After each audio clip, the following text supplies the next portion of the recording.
Shalom, hi everyone, it's Tirtza. Welcome to Parshat Achrei Kedoshim.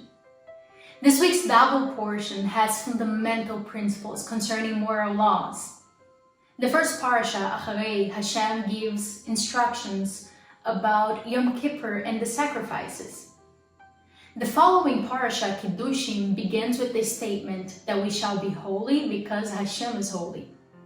It contains mitzvot through which we can sanctify ourselves and relate to the holiness of God. In this portion, we read a famous statement that we shall love our fellow neighbor as ourselves.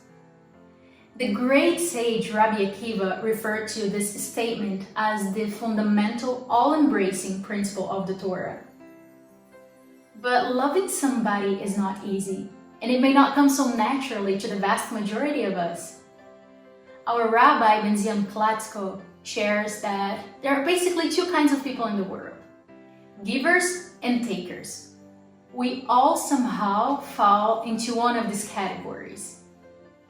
But love is essentially giving, and if giving assumes great proportions, we shower our fellow friend with chesed, which is the ultimate goal. So from a practical standpoint, the first tip to loving our fellow neighbor as ourselves is to actually give them something. We could give them time, assistance, money, words of affirmation, or food whenever they need. Rabbi Luzaro wrote in Mesilat Yesharim that in order to love our fellow neighbor as ourselves without any distinction, we must relate to them, identify ourselves with them in a heart and soul level. Meaning that we become one. We feel like our neighbor feels.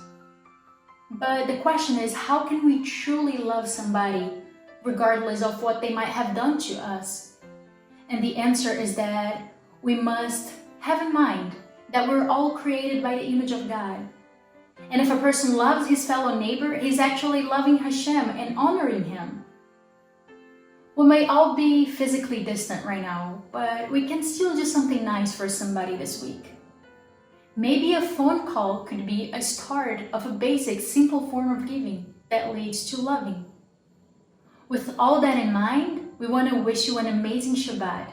And remember that the Shabbat.com family loves you. Shabbat Shalom.